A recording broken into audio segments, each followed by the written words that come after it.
Kapod wantiere wach no nyakwaromogi en ni apisas mag okwach kich dhi nyime gi timo nonro ewi nek ma jaod bura ma Kasipul Charles Ong'ondo Were manyo negi kod jonjore odhiambo ma tich adek. Magi timore seche ma anyuola mag Ong'ondo gi jotelo dhi nyime gi sundo obila matimo nonro mondo tim duto kendo yango adier ewi nek ma koch mar Ong'ondo Were. Eric Owenga ni kod ler.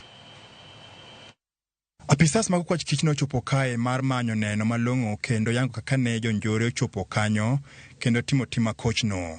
Kagi manyo ler malong'o mar yango kaka nyo nek makoch no timore, apisas go mag okwach kich bende ne ong'iyo picha mar CCTV kendo ndiko dho jal mane riembo nyamburko mane oting'o jaod burano kaachiel gi jarit mare maduto ne nitie e kinde no.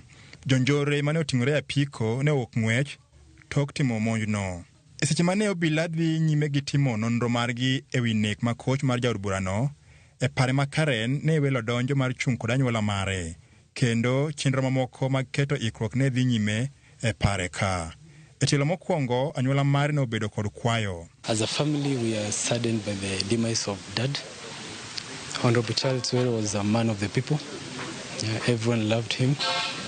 All I can say is that we urge the investigative agencies to fasten the investigations so that Kenyans at large and the people of Kasipul can get to know what transpired. Wakwayo jomatimo kachero matimo nonro mondo gitim nonro maber, gimewa result maber nikech en gima lit kendo lit ahinya. Ka jaod bura inyalo kaw mana ngimane e ndara ka gweno. Kenyans maonge wipon, Kenyans maonge teko mora mora nyalo yudo sida machal nade. Gavana ma Homa Bay Mikael Gladys Wanga ma bende en jakom mar duond bura mar ODM notelo jotelo e chopo e par Ong'ondo mar kuyo gi anyuola mare. Ni yo mano nego go Were. Okay, na yo monengo nego jatelo ka wan piny ma serious about security mar oganda dier.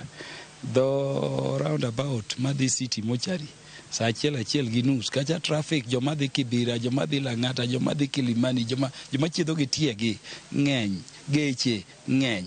Kanyo bende kamidhi migoye mjumbe kama dheni wuok. Wuoyi mowito ma iluongo ni Mheshimiwa Charles Ong'ondo Were en wuoyi motegno ma jaratiro ma jachama ma be ok jamriambo be ok jamibadhi. Gimong'isi no en kaka owacho ni go e kaka en.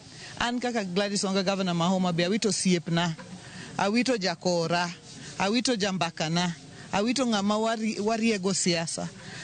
Atimo mosainya ne family mare. Karako doko nitend arita kwe mapacho ka to ramo ni gitimo duto maginyalo, jotelo go mana kaka anyuola mar Were nene kod penjo bura e chunygi. Omiwako ni okwach kich nyaka ng'i piyo kendo tim nonro piyo kendo duog mondo ginyiswa nang'o monego jakachien. Ng'omonego jakachien oneke nang'o. So thagwa kabisa. To Were en thoma lich nikech yo ma otime. En yo thomo punk. Onge ansa mora mora. En thomo punk kendo joma nyo nego Were nyen gima joma nyo segoro ne gidhi yude kendo gidhi tieke. Wadwa ni mondo otim investigation mapiyo makare mondo wayud nto en ng'ano manyo pango kawo ngima Were. Nikech wachni Were osewache di mang'eny. Ngimana ni kamarach, ngimana ni kamarach. Osendiko barupe kowacho ni ngimane ni kamarach. Osewuoyo podium, videos osegol ka Were wacho ni ng'ato lawe dwani mondo tiek ngimane. Kendo no pimo kata kaka jogo ne pimo wachno. Wadwa ni mondo okwach kich kik dhi mabor.